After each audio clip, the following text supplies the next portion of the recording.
Assalamualaikum warahmatullahi wabarakatuh. Selamat pagi anak-anak. Apa kabarnya hari ini? Alhamdulillah baik semua ya. Baiklah, sebelum memulai pembelajaran, Ibu akan mengecek kehadiran kalian dulu. Siapa yang tidak hadir, Nak? Hadir semua? Alhamdulillah.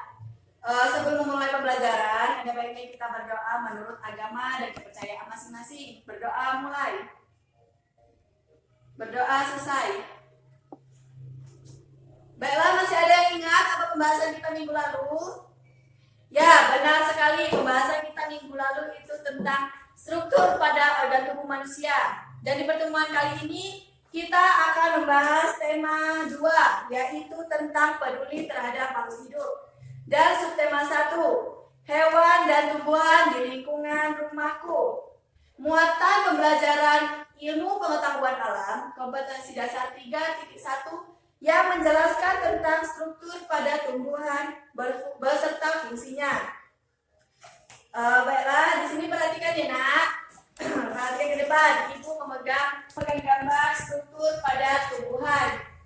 Pada struktur tumbuhan ini terdapat bunga, buah, batang, daun, dan akar. Sedangkan dalam struktur tersebut terdapat fungsinya masing-masing. Ada yang sudah tahu apa fungsi dari bunga? Ya, fungsi dari bunga itu sendiri sebagai alat untuk perkembangbiakan genetik dan juga untuk menghasilkan biji.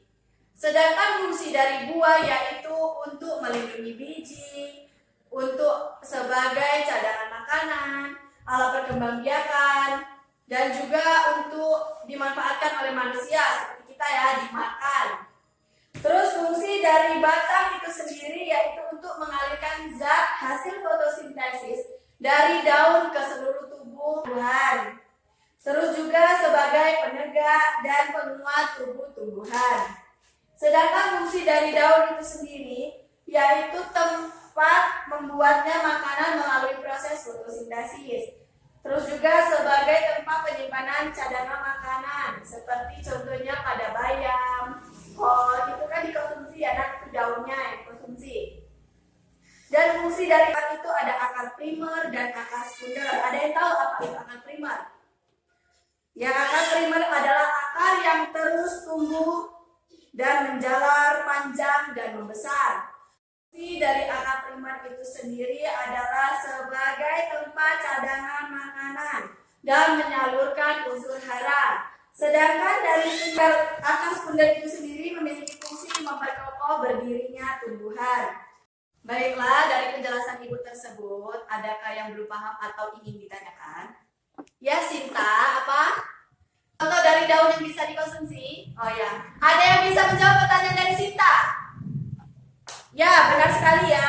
Contohnya seperti bayam, kubis, selada, dan masih banyak lagi sayur mayur itu yang termasuk ke dalam daun yang bisa dikonsumsi. Baiklah, apakah masih ada yang ingin bertanya? Tidak ada? Oh ya, sekarang kalian buka buku tema halaman 53. Di situ ada tugas di mana mencakup tentang materi yang kita bahas. Itu kalian kerjakan di rumah dan kumpulkan di pertemuan selanjutnya. Dari materi yang telah kita pelajari, Ibu akan memberikan sedikit kesimpulan di mana fungsi dari bunga, buah, batang, daun, dan akar itu saling berkaitan. Contohnya tadi seperti fungsi bunga itu sebagai penghasil biji dan buah itu untuk melindungi biji dan menyimpan makanan, cadangan makanannya. Sedangkan dari daun itu sendiri yaitu sebagai tempat membuat makanan melalui proses fotosintesis. Dan akar itu sendiri sebagai tempat cadangan makanan.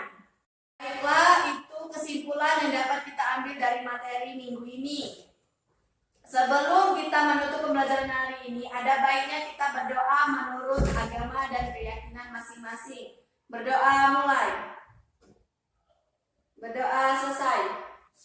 Ya, Ibu ucapkan mohon maaf jika ada salah kata. Wassalamualaikum warahmatullahi wabarakatuh.